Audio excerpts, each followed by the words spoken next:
అందరికీ నమస్కారం. బిఎచ్ ఛానల్కు స్వాగతం. ఈ అమ్మ చెప్తున్నటువంటి భాగవతాన్ని వింటున్న మీ అందరికీ కృతజ్ఞతలు చెప్పుకుంటున్నానండి. తప్పనిసరిగా వినండి, మీ పిల్లలకు కూడా చెప్పండి. నేను చెప్పిన కొన్ని శ్లోకాలు కూడా మీ పిల్లల చేత నేర్పించారనుకోండి, కమ్మగా పిల్లలు పాడుతుంటే వినసొంపుగా ఆనందంగా ఉంటుంది కదండి. ఇవాళ మదర్స్ డేట్ అండి. అంటే మాతృదినోత్సవం అన్నమాట. అమ్మ అంటే ఏంటండి? అనురాగం, అపేక్ష, ఆప్యాయత, అభిమానము. మా అంటే మమత.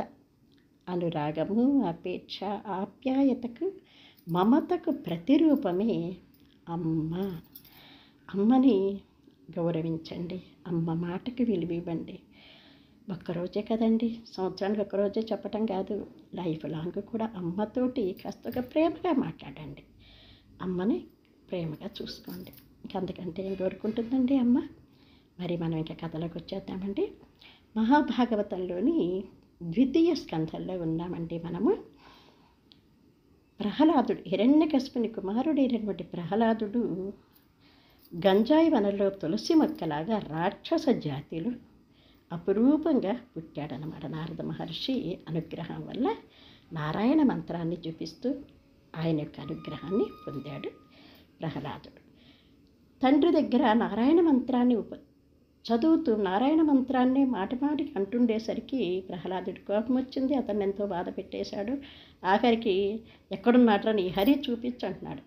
ఒక మాట అండి, ప్రహ్లాదుడేమో హరి హరి హరి అని భక్తిగా జపిస్తుంటే, హిరణ్యకశిపుడు కూడా ఎక్కడున్నాడు రా హరి, ఎక్కడున్నారా నారాయణుని అంటున్నాడు. అంటే ఏంటి? ప్రేమగా జపిస్తున్నాడు భక్తుడైన ప్రహ్లాదుడు, ద్వేషంగా జపిస్తున్నాడు హిరణ్యకశిపుడైన రాక్షసుడు. అంటే ఇద్దరు జపించేది ఎవరిని? ఆయన్ని, ఆయన నామాన్ని. మరి ఆయన అనుగ్రహించకుండా ఎలా ఉంటాడు చెప్పండి. మరి అనుగ్రహించిన ఆయనే, శిక్షించినా కూడా ఆయనే అన్నమాట. తర్వాత అడిగాడు కదా హిరణ్యకశిపుడు, ఎక్కడున్నాడో చూపించరా నీ హరి అన్నప్పుడు, మరి ఇందువేరాడు అందులేడని చెప్పి స్వామికి చెప్పేశాడు కదా తండ్రికి. ప్రహ్లాదుడు సరేరా అక్కడున్నాడు ఇక్కడున్నాడని తెగ చెప్పేస్తున్నావు కదా, ఈ స్తంభంలో ఉంటే చూపించరా అది గట్టిగా స్తంభాన్ని ఇలా అన్నాడండి ఆయన. వెంటనే ఉగ్ర రూపంతో నరసింహస్వామిగా అవతరించాడండి స్వామి. ఎందుకంటే అతను కోరిన వరం అదే కదా, నరుడు కావద్దు, జంతువు కావద్దు, దేవతలు కావద్దు, దానవులు కావద్దు, పగలు కావద్దు, రాత్రి కావద్దు, నేల మీద కానీ ఆకాశంలో కానీ వరం కోరుకున్నాడు కదా. అందుకే అసుర సంధ్య వేళ సాయంత్రం 6 గంటలప్పుడు సంధ్య వేళలో నరుడు కాకుండా జంతువు కాకుండా అవతరించి నరసింహునిగా ఉగ్ర రూపంతో అవతరం దాల్చి హిరణ్యకశిపుణ్ణి తన తొడ మీద పడుకోబెట్టుకొని గడప మీద కూర్చొని తన గోళ్లతోటి చీల్చి చెండాడి అతన్ని సంహరించటం జరిగిందండి. అది కూడా ఒక విధంగా అతను అనుగ్రహించినట్లే. ఎందుకంటే దుష్ట రాక్షస జన్మ నుంచి అతనికి మంచి జన్మను ప్రసాదించేశాడు మన హరి. ప్రహ్లాదుడు భక్తిపూర్వకంగా నమస్కారం చేస్తూ తండ్రి యొక్క ఆగడాలకి శిక్ష పడిందని బాధపడ్డా కానీ అతనికి ముక్తి లభించిందని చెప్పేసి అనుకున్నాడనమాట.